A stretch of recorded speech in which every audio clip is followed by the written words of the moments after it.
ମା ତାରା ତାରିଣୀ କିଏ? କାହିଁକି ଗୋଟିଏ ନାମରେ ପୂଜା ପାଉଛନ୍ତି ଦୁଇ ଭଉଣୀ ତାରା ଓ ତାରିଣୀ?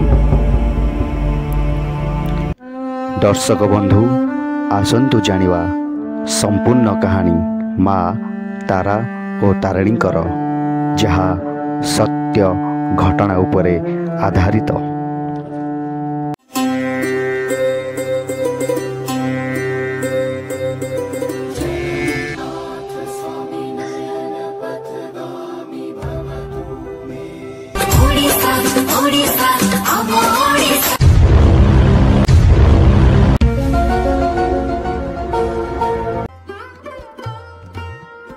ଓଡ଼ିଶା ରାଜ୍ୟର ଗଞ୍ଜାମ ଜିଲ୍ଲାର ଋଷିକୁଲ୍ୟା ନଦୀ କୂଳରେ ଓ ରତ୍ନଗିରି ପାହାଡ଼ ନିକଟରେ ଅବସ୍ଥାନ କରିଛନ୍ତି ମା ତାରା ଓ ତାରିଣୀ।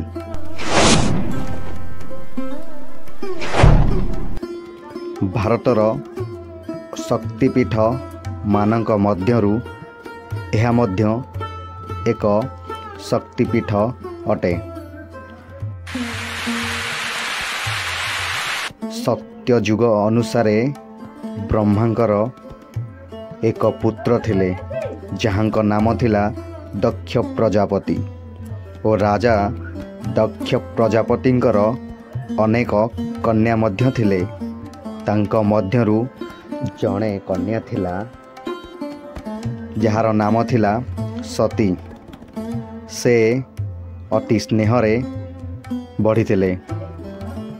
ରାଜା ଦକ୍ଷ ପ୍ରଜାପତି ସତୀଙ୍କୁ ବହୁତ ଭଲ ପାଉଥିଲେ, ପରନ୍ତୁ ସେ ରାଜାଙ୍କର ବିନା ଅନୁମତିରେ ମହାଦେବ ଶିବଙ୍କୁ ବିବାହ କରିଥିଲେ,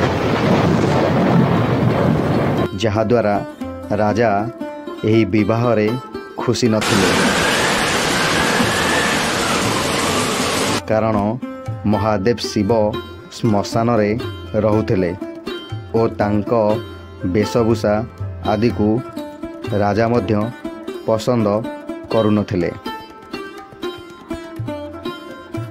ଗୋଟିଏ ଦିନର କଥା, ରାଜା ଦକ୍ଷ ପ୍ରଜାପତି ଏକ ଯଜ୍ଞର ଆୟୋଜନ କରିଥିଲେ।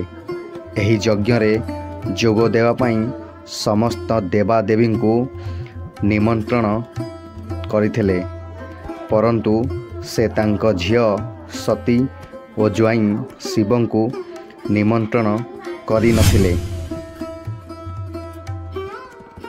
ଏମିତି ଅନେକ ଦିନ ଗଲା। ଯଜ୍ଞର ଖବର ଯାଇ ପହଞ୍ଚିଲା ମାତା ସତୀଙ୍କ ପାଖରେ। ଏହା ଶୁଣି ମାତା ଶକ୍ତି ସଙ୍ଗେ ସଙ୍ଗେ ଯାଇ ପହଞ୍ଚିଲେ ସେହି ଯଜ୍ଞସ୍ଥଳରେ ଓ ପିତା ଦକ୍ଷ ପ୍ରଜାପତିଙ୍କୁ ପ୍ରଶ୍ନ କଲେ। କହିଲେ, ହେ ପିତା, ଏ ବିରାଟ ଯଜ୍ଞରେ କ'ଣ ପାଇଁ ତାଙ୍କ ଝିଅ ଓ ଜ୍ୱାଇଁଙ୍କୁ ନିମନ୍ତ୍ରଣ କରିନାହାନ୍ତି? ଏହା ଶୁଣି ଦକ୍ଷ ପ୍ରଜାପତି ରାଗିଗଲେ ଓ ରାଗରେ ପ୍ରଭୁ ଶିବଙ୍କୁ ଭିନ୍ନ ଭିନ୍ନ କଥା କହି ଗାଳି କଲେ।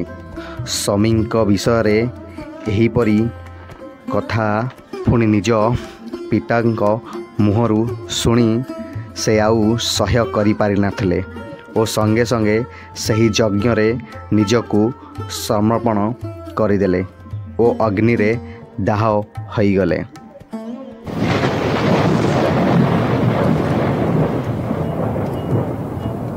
କିଛି ସମୟ ପରେ ଏହି ଖବର ଯାଇ ନାରଦ ଦ୍ୱାରା ପହଞ୍ଚିଲା ପ୍ରଭୁ ଶିବଙ୍କ ପାଖରେ।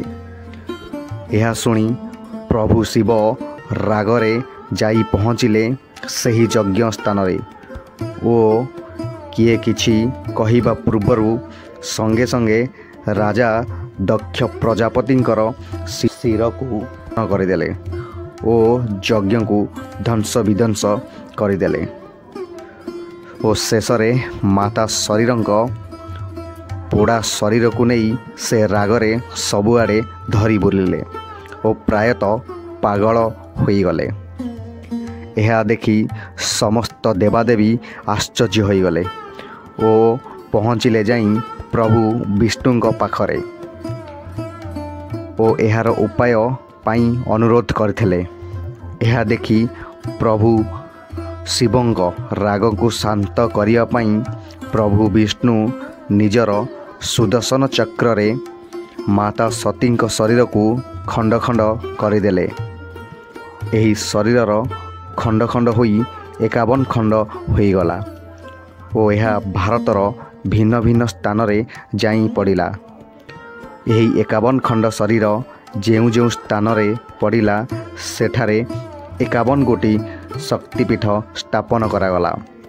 ସେଥି ମଧ୍ୟରୁ ତାରାତାରିଣୀ ମଧ୍ୟ ଏକ ଶକ୍ତିପୀଠ। ଏଠାରେ ମାତା ଶକ୍ତିଙ୍କର ଶରୀରର ବକ୍ଷ ଦୁଇଟା ଆସି ପଡ଼ିଥିଲା ଓ ସେହି ଶରୀରରୁ 2 ଭଉଣୀ ଜାତ ହୋଇଥିଲେ।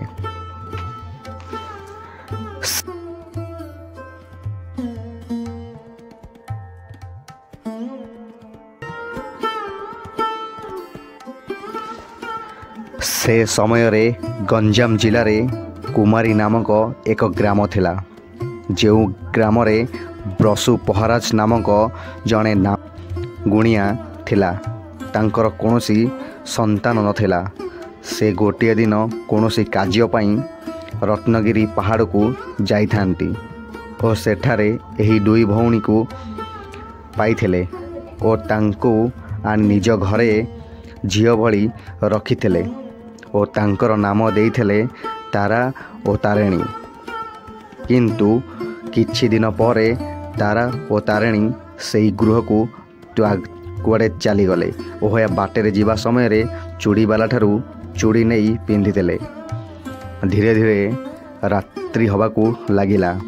ଯେତେବେଳେ ବାସୁ ପହରାଜ ଘରକୁ ଆସି ଦେଖିଲା ଝିଅମାନେ ଘରେ ନାହାନ୍ତି, ଏହା ଦେଖି ସେ କ'ଣ କରିବ ଭାବି 2 ଝିଅଙ୍କୁ ଖୋଜି ବୁଲିଲା ଓ ଠିକ୍ ଏହି ସମୟରେ ମାତା ସତୀ ତାଙ୍କୁ ସ୍ୱପ୍ନାଦେଶ ଦେଇଥିଲେ ଓ କହିଲେ, ଆମ୍ଭେ ହେଉଛୁ ତାରା ଓ ତାରିଣୀ, ଯାହାକୁ ତୁମ୍ଭେ ଝିଅ କରି ରଖିଥିଲ। ଆମ୍ଭେ ହେଉଛୁ ମହାଦେବ ଶିବଙ୍କର ପତ୍ନୀ ମାତା ସତୀଙ୍କର ଶରୀରର କିଛି ଅଂଶ। ଆମେ ରତ୍ନଗିରି ପର୍ବତ ନିକଟରେ ଅବସ୍ଥାନ କରିଛୁ। ଆଜିଠାରୁ ଆମ୍ଭକୁ ଆପଣ ତାରା ଓ ତାରିଣୀ ରୂପରେ ଏଠାରେ ପୂଜା ଅର୍ଚ୍ଚନା କରିବ। ଏହା ଶୁଣି ମାତା ସତୀ ଚାଲିଗଲେ।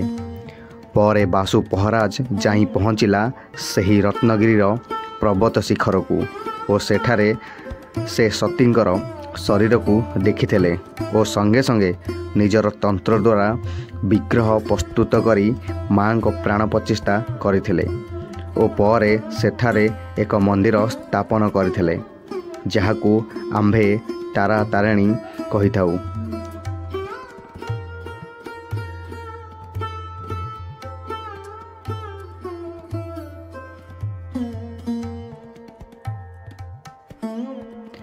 ଦର୍ଶକ ବନ୍ଧୁ, ଏହା ଥିଲା ମା ତାରା ତାରିଣୀଙ୍କ ସତ୍ୟ ଘଟଣା।